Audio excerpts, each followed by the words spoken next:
this AI thing is inevitable. I need to lean into it, and I'm going to learn everything about it. I'm going to learn how it works, and I'm going to start writing about it. I'm going to start teaching people how to use it. And then maybe there's some good that will come out of it. If you don't lean into this and learn everything about it and learn how it can be good for you in your career, then you should just go find another job. Because like this is going this route, whether or not you like it. He's appearing for the second time on the Papamutes podcast. Thrilled to have him back. Pat, welcome to the pod. Thank you for having me. So let's get right to it. We'll get to that bill stuff later. But so for people who haven't read the book, what does the title Never Always Never Never really mean? This saying has been a bit of a rallying cry that I've had for a few years. And so like you said, it's a book about the current state of the marketing industry with AI as sort of the driving force behind it, right? Never always, never, never, as a saying, is this idea that there's always nuance. I grew up in marketing at a time where there was always like a predefined best practices, right? Like I learned that there was a right way to do things and there was a wrong way to do things. And the digital marketing industry for the last, say, 15 years has become obsessed with the right and the wrong and the best practices and the playbooks and the checklists and all these different ways in which you should run an SEO program, run Google ads, run Facebook advertising, all these different things. However, what I've learned over the last 5 years is that this like era of best practices is a reversion to the mean. And if you truly want to drive profitable results and if you want to stand out and grow a brand, you need to be able to look for those nuances. You need to be able to look for the exceptions. So never always, never, never basically means that there is no specific like tactic or strategy that always works, right? Never always. And then never, never means like even your craziest, worst idea, like don't throw that out forever. Like I've seen like, people say like at a conversation this morning, someone would be like, oh, should I give Reddit ads a shot? I'm like, well, for most people, no, but like never, never, right? It always depends is sort of what comes down to. The actual saying itself, I borrowed it from poker. This is a saying that some poker players will use. Like think about poker strategy. You never do the same thing twice, right? Like going all in on pocket aces in Texas Hold'em is like technically the thing that you should do, right? It's the best hand and shoving pre-flop is probably the best. But if you did that every time, everyone else would fold. And on the other hand, the worst hand in poker, like 7-2 offsuit, like plenty of people have won a lot of money on that. So that's where never always, never, never really comes into. It's this idea that like you have to play the hand, the cards that you were dealt. And there's game theory and there's all these sorts of things that are playing into it. And that's sort of what I argue is the most important thing taking place in the marketing industry right now. So was there a moment that you said, I need to write this book? I mean, obviously AI came about, but I mean, was there a specific moment that said, I got to write this book? So I wrote my first book. It was published in 2020. And between the time that I finished the manuscript and when it was published, I was going through some research papers related to the industry. And I read something and I said, damn it, I'm going to need to have to write about this. And it was this report that Google had just released. And it's something that there's a chapter dedicated in the book to it. But it fascinated me in such a way that I was like, well, this is going to be my next obsession. I didn't know the name of it right away. It took a long time for me to like really come into play with like the never always, never, never concept. But I knew back in 2020 that another book would be coming. And it took me 5 long, horrible, painful, lonely years to finally put this thing together. So I feel really good that it's finally out there. But yeah, I remember the specific moment. Yeah. What's like a misconception about AI that marketers have, you think? I'll take a step back because my first book is about AI as well. I remember. I started writing about AI in 2017. And the reason I did that was because, so my industry, right, like the robots were coming for our job long before they were coming for everyone else's job. And so I have a lot of empathy for the anxiety that the broader market is feeling right now around the state of AI, but I've also been living it for almost 10 years. So in 2016, really, 2015, 2016, Google started feeding a lot of AI into their platform and promoting their AI driven tools as a better way of running advertising on Google. And at the time, we were like a startup agency that 95% of the work that clients were paying us for was running Google ad campaigns. And the work that I did, I would show up every day and I would do all these like manual tinkering inside of an account. I would make a bid adjustment here, I would write new ad copy there, I would put this up, put this down, I would do all these like manual things that were quickly being automated by these like AI systems. This is 10 years ago. And so the feeling that I had and that the rest of the industry had at the time was that this is bad. And this is bad for business, this is bad for humanity. And really what that came down from was we were all very insecure. We were insecure about this technology would replace us, that it would be better than us, because we didn't know what was on the other side of it. And so we had this defense mechanism up against AI as a construct. And when you have the defense mechanism up, you really can't see it from all angles. You can't potentially like see a world in which it could be good for you. You can't imagine a way in which 3 years from now you're going to be doing more interesting, fulfilling work and charging clients much more money for it. Like you just when you think that this thing is probably going to take your job, even if it's a subconscious thought, your brain does not work in that way. And so we experienced this a very long time ago. And then one day, I sort of woke up to the idea of like, okay, well, this AI thing is inevitable. I need to lean into it and I'm going to learn everything about it. I'm going to learn how it works and I'm going to start writing about it. I'm going to start teaching people how to use it. And then maybe there's some good that will come out of it. And so I started writing about it in 2017. And by the end of 2018, some people at Google had picked up on some of these blog posts that I wrote. And they invited me to come to their offices in New York and sit down with their product team and talk about the way that they were describing some of the technology. And then all of a sudden, they're now flying me around the world to talk about their AI solutions. And this is 2019. So then it was a no-brainer that I was going to write the book after that. Where I was like, okay, I'm clearly onto something here. There's like an audience for it, and again, it was inevitable, which is why the title of my first book was Join or Die, because I felt, and this was specific to my industry at the time, like if you don't lean into this and learn everything about it and learn how it can be good for you in your career, then you should just go find another job because like this is going this route whether or not you like it. And I went that, and that was basically 10 years ago to up to 5 years ago. Now you fast forward, a lot of other people struggling with that exact same thing today, right? A lot of other industries, a lot of people that are sitting here watching the news, that are reading Twitter, they're reading LinkedIn, a lot of anxiety and people talking about all the things that this is bad and all the negative implications of society. And I'm not saying that there's not negative implications or negative side effects, but I'm also sitting here saying like, okay, are you going to sit and complain about it? Or are you going to have an open mind and learn about it and how it can be used for good? And Yeah. that's what a lot of what we do at the agency. Not only do we embrace this and we do a lot of AI forward work for our clients on the marketing side, we also have a whole section of our company that's dedicated to just running AI and Claude workshops.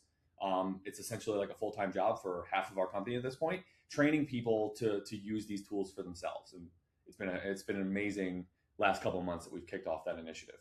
So Yeah. Cool. it's sort of this idea of like, it's not binary good or bad, but it is inevitable. And the only way to figure out how to like really use this to your advantage and not be left in the dark is by embracing it.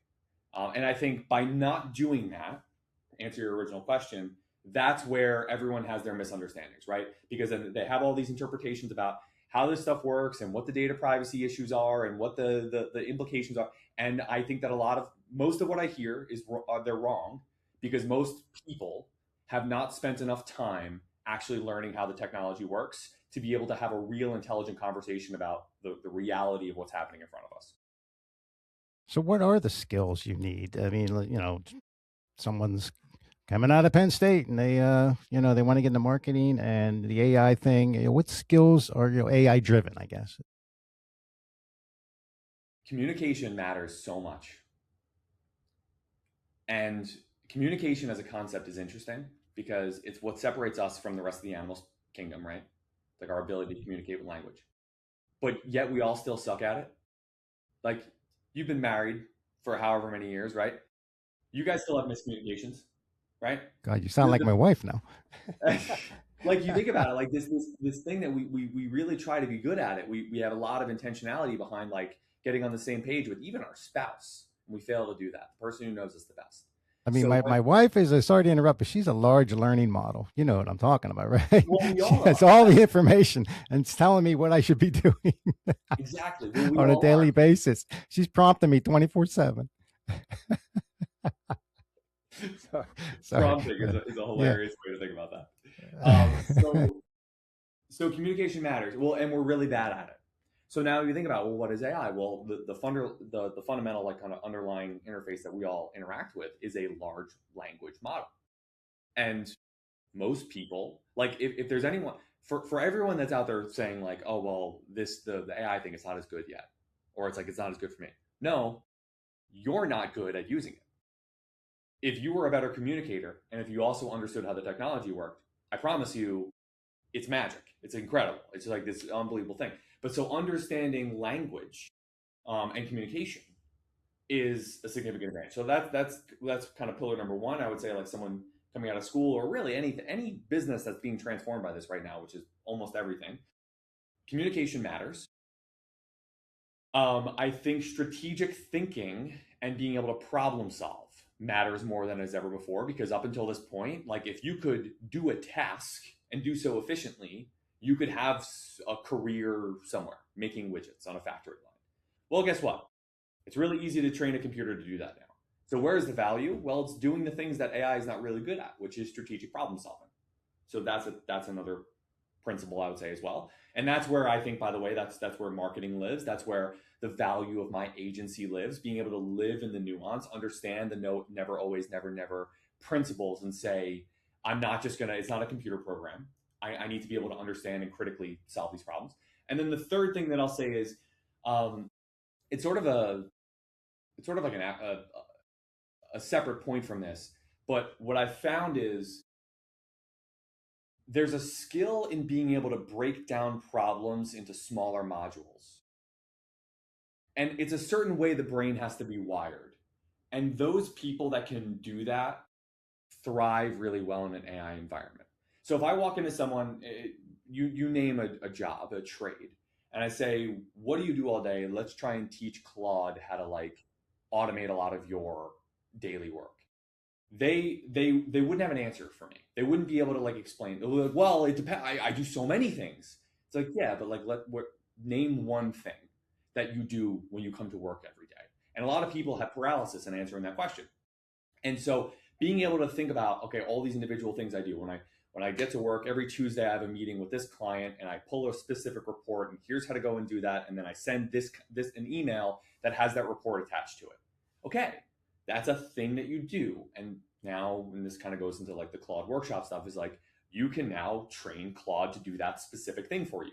But I think the problem is a lot of people, they don't really have the ability to modularize their workflows, which becomes really challenging when you're trying to adopt AI into your workflows. So I think that's sort of the third most important skill that you need to have: communication, strategic problem solving, and then like let's call it like modularization. I can't believe I was able to actually pronounce that. Those are the three things I would say are most important.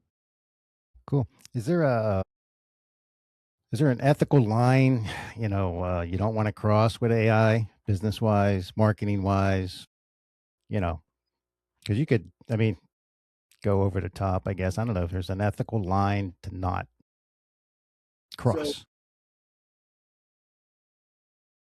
I think what you're getting at is like producing stuff with AI, right? Like is that the problem? I think to an extent. So I'll give you an example. Let's just talk about emails that are written with AI. I use AI to write emails all day long, but I'm not doing it because I'm lazy. I'm doing it because I'm trying to improve that email. I'm actually working harder. Um, there's a difference. And I think, and I get emails, and by the way, when you get an email from me that was written or at least edited by AI, you don't know it because I've worked with this in a way where it's not this like AI slop nonsense. And Is I it have is not. it excuse me for is Yeah. it a response like, "Hey, Pat, are you open on Monday at 3 or whatever?" Is it an automatic response email? I mean, it's not really You could do AI. that. I Yeah. personally don't have a. I've there are these like open source agents, like if you've heard of like OpenClaw or Hermes or whatever, people like building their own things to do that. I don't personally love that just because I haven't found a lot of value in that. We've built some internally. We actually have at our company we have an assistant named Clara who most people don't recognize as AI, but she does a lot of meeting scheduling for us. So instead of like, think of how much time has been wasted. You have a group of like 10 people who need to coordinate a meeting, and it's like, well, I can't do that. Well, then I'm going to be out of office. Well, Tuesdays really work well for me. It's like, it's such a mental disaster.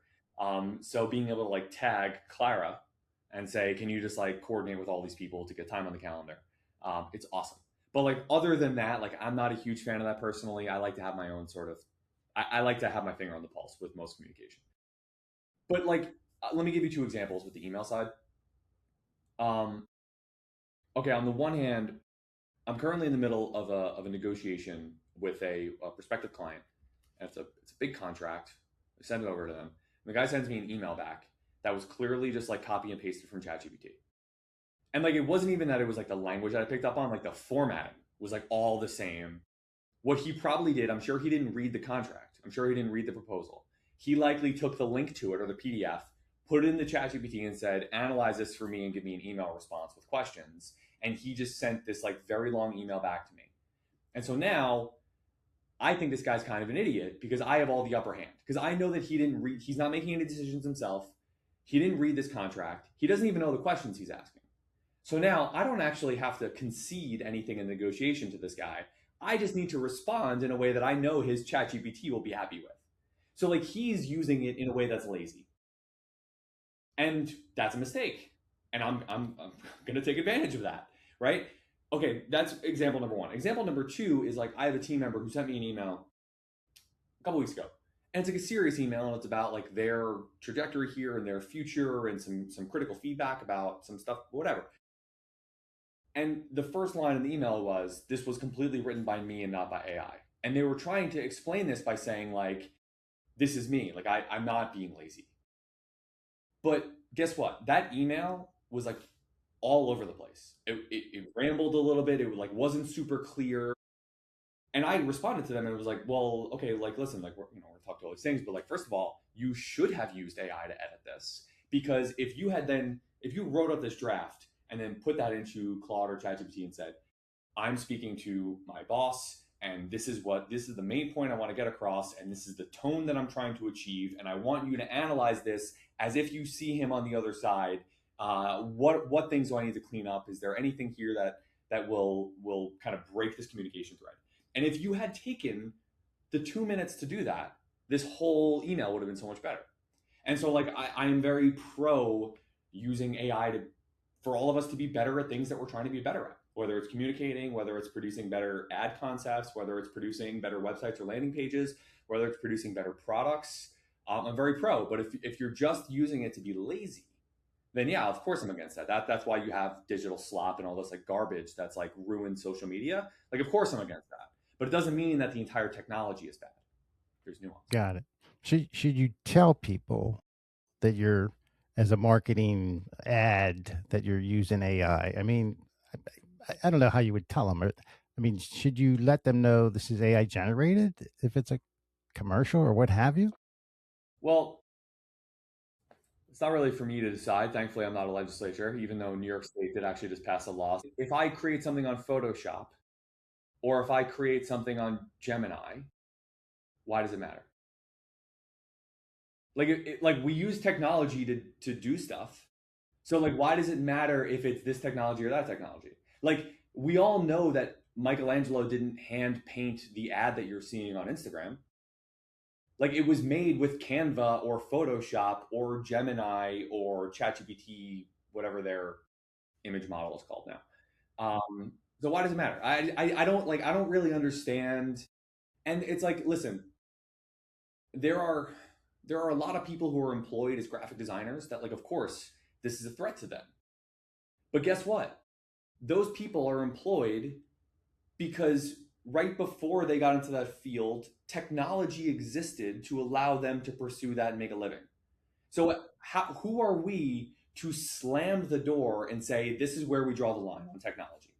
We got to a place where we can have, you know, tens of thousands of people or whatever as graphic designers, and now we're good because another thing's going to get better that might threaten that worldview. So, but no, that's it. We're going to push that back. It's like, well, what about the people before them who were doing print advertising, who then had to either adjust their workflows or then they got put out of a job? Like everyone had somebody else. Everything that we all do had someone else that came before us. That when things got better, easier, technologically advanced, we all put that pressure on everybody. So I think it's like a mistake from a philosophical standpoint to say like, no, we're going to draw a line here and we're going to stop progress because we want to think that this is different this time, and it's just not. Like the difference between like using like Google's VO product, which is a tool that we use to do a lot of like video generation, which is unbelievable. Like we produce an ad for a arts and crafts company a few weeks ago that's like in the style of Pixar. Like it actually kind of looks like a Pixar short, and it's adorable and it's hilarious and it has this unbelievable jingle. Why does it matter if like a whatever computer animation software that Pixar would use, like why does it matter if that produced it or if we produced it the way we did? Because the difference is here, by using AI, it made this ad possible to exist. Because this is a small business run by a married couple that up until 4 months ago, they didn't have the budget to make an advertisement that can help their brand reach the right audiences with a cute message like what we were able to do for them. But now that we have AI, it's like we were able to charge them a few $1,000s as opposed to $40,000. And Sure. now they have something that can run on television. And their whole family dynamic, their entire business is going to change forever because of this. So I don't understand this whole like, well, does it matter? Like we don't like that it's AI generated. We want to call attention to it. We want to shame these people. I think that's a 2026 problem that we're going to look back in 2028 and be like, I can't believe that we cared about that much. Yeah, I mean everything evolves. So what would evolve? What marketing jobs would evolve rather than disappear? I mean, because of AI. What? Yeah, 10 years ago is gone, right? Like I got hired to manage like Google ad campaigns, and I would like tinker with bids, right? Like that's gone long ago. But even the job that I had 5 years ago, which was this like, um, it was sort of this hybrid between like that old like manual phase that I got hired at originally, and then where we are now. There was sort of this middle stage where a lot of the work that we were doing was like, um, it was sort of like a hybrid. Like we were using the AI tools, but we were also still putting like a manual touch on it. And without getting into the weeds, like it was very different. And now AI does that as well. So now it's like, okay, well, like I still have a team of people here who are employed that are doing work and we're charging clients for it. What are they doing? Well, let me give you an example. I have a client. Do you play golf? You Not used to golf? recently. Okay. Yeah. Mark does. So so I have a client that they're a golf club manufacturer. I mean, they're an old brand. They're coming back. We're bringing them back. This a couple who lives in the UK. They bought the rights to it, and we're helping them come back. Now they're not in retail yet, and so if you know anything about the golf market, most people when they're in the market for golf clubs, they'll go to a Dick's Sporting Goods, they'll go to Golf Galaxy, they'll go to PJ Superstore, and they'll try out the clubs. Well, guess what? This brand is only e-commerce right now. They're not in PJ Superstore because they're a small business. They don't have the resources, the connections to be able to get into Costco, right? Small business is the lifeblood of this country, right? They don't have the ability to get into Costco. So okay, so we're trying to help them overcome that hurdle of like, how can you help people understand the right golf clubs to buy? Because it's a very like if you're new to golf or if you're trying to upgrade clubs, it's a very intimidating experience. You don't know what to buy. So literally last week, our team using AI coding tools developed a program for them that is a virtual fitter. So you upload your measurements which is like, your wrist to the floor angle, how tall are you, your age. You can upload a video of your swing, and there's like a couple of other questions that we ask about like whatever. And it, as if you went into a store and got a professional fitting, we give you that full answer and say these are the clubs that are best for you. Now, a year ago, I couldn't give that solution to one of my clients. Like I couldn't do that. I'm not a software developer, but now I am because I have AI. So like now what happens? Well, our advertising can now be more profitable because of all the people that would come to this website today and be like, well, I don't really know what clubs to buy. Like this is a confusing thing and they don't really have any resources. So they leave the site. And so we've advertised to bring those people to the site, but now they're gone. So that was a wasted investment. Now we have this solution that allows that customer to actually, or that potential customer to convert into an actual customer because we answered all of their problems. And that's essentially now what my team is doing. We're not just running the ads and developing the creatives. We're finding these nuanced opportunities. I'll give you a different example. A client I mentioned before was the reason I was late to this call. They sell beach equipment, beach chairs, umbrellas. They're a very large brand, and right now is beach season. And we had a conversation about 2 weeks ago about whether or not they should be on sale. And I'm very like, in my mind, brands should never be on sale because you're giving away profit margin, whatever. But realistically, if you look at the entire competitive landscape and you see that you're the only one that's not running a discount, you kind of need to go on sale. And so we built a program in less than 24 hours that every single morning goes to Google and looks at every single brand that's advertising on Google and gets an actual price of what they're listed at with what the sale price is. And it tracks it over time. So we can get a message at 7 a.m. saying whether or not we need to be on sale that day. This allows us for our advertising to be more profitable, right? Like these are the kinds of things that, look, 10 years ago, I'm like manipulating bid adjustments, this like kind of meaningless stuff. The stuff that we're doing now, like I built a virtual fitter for a golf club manufacturer. That's cool. So like, Sure. this is the sort of thing that I kind of said at the beginning, like, until you really dive into this technology, you don't really know what's on the other end. I couldn't have told you a year ago. I couldn't have predicted the kind of work that we're doing now. I just knew if we lean all into this and figure out how it works, and then like the business case of it will solve itself. Like we'll figure that out on the other end of it. But all the people there that are like, oh, AI is going to take my job and I hate it, it's bad, and I like using this and I like the way things are now. Mm-hmm. Get It's the left wrong behind. mentality. It's the wrong mentality. You need to lean in and you'll figure out, like, it'll make itself work for you. Actually, I'll explain a little more about the book. Um, the first half of it is a marketing book and it's about marketing principles.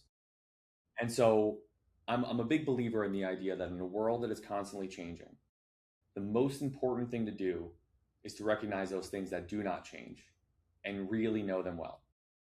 So human psychology doesn't really change, right? Like there's the laws of physics do not change. Marketing fundamentals, the things that really are successful in helping sway consumer behavior and win customers and grow brands profitably and sustainable over time, it really doesn't change. And a lot of us got distracted about that during like what I call out as like the digital arbitrage era, when like mobile was new and Google was new. We all got distracted because it was sort of like this like gold rush to go do all these hacks, and that's kind of where I started my career doing that stuff. But like what makes for a good ad campaign really hasn't changed. And most marketers have never learned that stuff. They've never experienced it. As a fact, I mean, one of the greatest things about marketing is that it attracts people from all walks of life. I happen to have a marketing degree, but very few people in marketing have a marketing degree, right? It attracts people that have degrees in history and Russian literature and art and like all these other places, and that's great. That's what makes this field so interesting.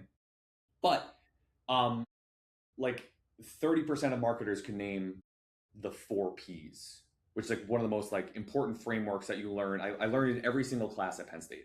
It starts with the 4 Ps, and it's an important framework.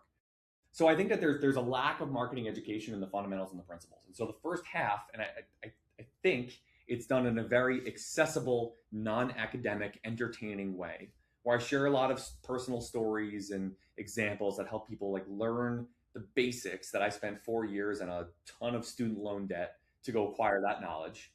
So that's all kind of there within like the first 150 pages. And then And this is where then it becomes the story about AI, because AI becomes useful when you're already good at something else. And so it's basically like, now that we understand what helps build a successful brand, now let's think about where AI comes in and allows it for the small mom and pop store to actually develop. Like the issue that I learned, when in Penn State, and it was like, oh, this is how Coca Cola does it, and it's like, okay, well, that's not useful to me because like I'm not going to go work for Coca Cola. I'm going to go work. My first job out of college was with a nonprofit. Like I don't have Coca Cola's budget or resources, but guess what? AI helps you bridge that gap.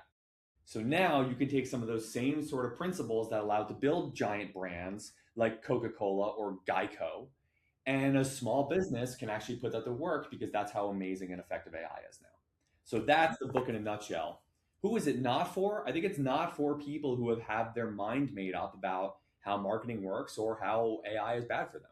Like if people are resistant to that, then this is not going to be an interesting story for them. Yeah, I hear you. So you're coming out of Penn State or any college, and you're a marketer.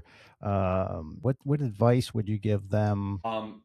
Be optimistic and recognize that everyone else's pessimism is your opportunity. Of all the graduates that were booing commencement speakers last May when they mentioned AI, you recognize that It's those people they're behind the curve. And so if you have an open mind and are optimistic about the world in front of you, which you should be, like we live in the greatest country in the world, that like, there's no better time to be alive than right now. There really isn't. And as much as the news wants to tell you otherwise, like I heard someone talking about this recently, like, guess what? You know what's amazing? Everything that we have, that we take for granted every single day. Like there's just so many great things about living in this world today, and we all like to think that it's all gone to shit, and in many ways it has, but it's still a really great time to be alive.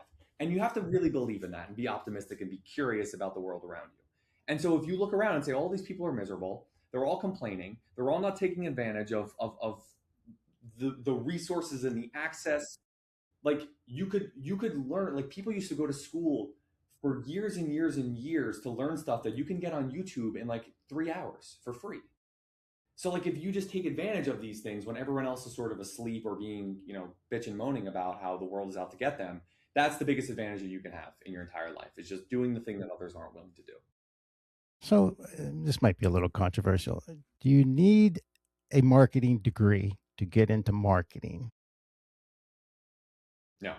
No, no, no. That's the I mean, this more like in accounting, yes. In medicine, yes. In marketing, no. I look around my office. There's one other person that has a degree in marketing analytics, but and then maybe there's one other person with like a traditional marketing degree. But of our company of like close to 30 people, there's like very few people that actually studied marketing in college. And it's just like if you're a certain kind of person where if you're curious about the world, if you're energetic, um, a little bit of ADD helps, then this could be a great field for you. But it's certainly not for everybody, and it changes a lot. It's exhausting because, like I said, the job that I did a couple of years ago doesn't exist anymore. So I need to constantly reinvent myself. So it's not for everybody. But if you get bored easily and if you like building things and solving complex problems, then it's an amazing field, and anyone can Yeah, get into it at any point. yeah. I mean, a degree, not the it doesn't hurt to get the degree just for the experience of college and everything else that goes with it, but not a necessity. So before we wrap it up, let's get to your Buffalo Bills, if you don't mind. Sure. Where do you So, want to start? well, back in 2021, when you were back on, or when you were first on, I should say, I mentioned, you told me the story. Your dad got into it. You were a Buffalo Bills, So fast forward or backstepping, I made a prediction that they would win the Super Bowl within the next few years, 22, 23, 24, which tells you I know nothing. So I'm going to give you my updated prediction. Just, being a football fan, etc. I think, I mean, again, this is just me. I think they missed the bus. I think their time is up, but Yeah. that means they'll probably win the Super Bowl. I mean, I don't get the firing of the coach. I mean, I guess they wanted to change the scenery. But yeah, for me, I think the window is closed. What do you think? Last year was brutal. I mean, that was a tough loss. Uh, I Stunned. so look, I think they certainly have a chance to do it every Yeah, year. Like of as course. long Yeah, as of course. 17's their quarterback, like there have been worse teams that have gone all the way. The things that have held them back are one play, two plays, one injury, That's what I and guess mean. what? It's like They've been in a position. I forget what the actual numbers are, but it's like of of any team in like the Super Bowl era, they've like gone the furthest, the most consistent amount of times. Like even the Patriots in there, like they still had it was really when Tom Brady got injured was like that one year, but they have the most consistent playoff appearances with the most amount of shots to go to a Super Bowl compared to any other team in history. And it's always been this like devastating way of losing, which yeah, that's not great. So they've been there, and I think that they will continue to. And look, if you have a seat at the table, this is sort of like it's a big thing about advertising. It's a numbers game, right? This is the way my mind works. Is like you have to have a seat at the table, you have to be there, and then who knows what'll happen. And I'm a believer in that. I think that 17 will continue to get them to a deep run in the playoffs, and I like a lot of the changes that they've made. I'm like as big of a nut that there's like a guy that puts out daily content all year long, even in the off season, and I pay a subscription to get his Substack, and it's like June 17th, and I'm watching videos of this guy that we drafted, like a at breakdown the of his. compound. Yeah. Yeah, I'm like way too into it. I'm like listening to podcasts about like the depth of the offensive line. So I'm Okay. like brainwashed and I'm all in. But I'll also say this: Super Bowl and no Super Bowl, it doesn't change how much I love this franchise. Um, and it's almost as if like the fact that we haven't won it keeps me in. It's It's something the that curse. has much. It's the curse of OJ. Yeah, it yeah, it's this thing that like I have so much joy and appreciation, and like when the Bills are in it or when they have a crushing loss, like people come out of the woodwork and like text me, like I don't even know who half these numbers are, but they're like, oh man, that was crush. So the fact that like I come to mind for some of these people, it brings me a lot of joy. It brings my family closer together. So like honestly, it maybe you'd say this is like a loser mentality, be like, oh man, like I being able to on September 7th or whatever the season starts to be able to watch my team go out there in those hideous new uniforms that they announced a week That ago. was my next question. I I'm gonna love it. And I'm gonna watch every play. And I'm gonna watch a replay of every single game, and I'm gonna love it. So whatever the outcomes may be, and I would love for them to see to get the title. Were you a fan of getting rid of Sean McDermott? At the time, certainly not. As I've since learned more about what happened, I think I really love the guy. I really have a great appreciation for him, but I think he was too much of a micromanager. And there are certain things specifically that he wanted to do. He had a certain vision for the way he wanted to run the defense. And there were a lot of personnel opportunities that they had over the years to bring in other people, but it would not have fit into his scheme. And he was very Ah, apparently, and again, this is like allegations, people kind of connecting the dots from what happened on the back end. It blew my mind when it happened that Brandon Bean didn't get ousted as the GM. Because in my mind, it's like, well, you didn't give them the weapons. The GM is in charge. What I think happened, like, I don't know, you have to sort of believe that like there's smart people making these decisions. Like as sports fans, we like to think that everyone's an idiot and that there's like some sort of like chicanery happening on the back end. But like realistically, it was probably a smart, just like somebody smart made the decision to keep the GM and get rid of the coach. So I'm going to assume that the GM probably wanted to do a bunch of things, but was never able to because the coach wasn't going to get buy-in. And like got I it. know enough about the way that he runs the defensive backfield, where it was like they had some opportunities. I forget who it was, but like to draft certain players or sign certain players, or it was like, oh well, they're not going to fit into McDermott's scheme, so we can't have them. He's like so stubborn in that way. And guess what? We've lost multiple games to the Chiefs where it was like one play to a defensive back because you had like this, they left themselves exposed. So I'm receptive to the new era. I'm all in. There you go. You got inside intel, like inside the bird's nest, folks. If you want to listen to the Eagle side of Well, I was complaining, telling you, Papamutes, I've listened to a handful of your Inside the Bird's Nest podcast, and I love it. thank And you. I love it even as a not Eagles fan. The banter you guys have is fantastic. And just like growing up in New York, I've listened to a lot of like people calling into Mike Francesa arguing about the Jets. And as a not Jets fan, there's something like comforting about it, just like listening to commiserating with people who are like miserable sports fans. So keep doing what you're doing with Inside the Birds. Keep doing it. I'm going to tune in a couple times a year, and I'm going to enjoy listening to you guys yell at each other. That's awesome. Appreciate it. Well, look, Pat, I appreciate you coming on again. It's been very knowledgeable. And get the book. Oh, Never Always, Never Never. Strategic Marketing in an AI World by Patrick Gilbert. Grab that book now. I mean, can you stream? Can you get an audio version? Is it strictly paper? That's audio. It actually, the Spotify version of it came out last week. The Audible version should be out in the next couple of days. Amazon takes longer to do that stuff. So. Cool. Yeah, audio Thanks again. I appreciate you coming on. Thanks, Papamutes. This has been an unmuted podcast with Papamutes.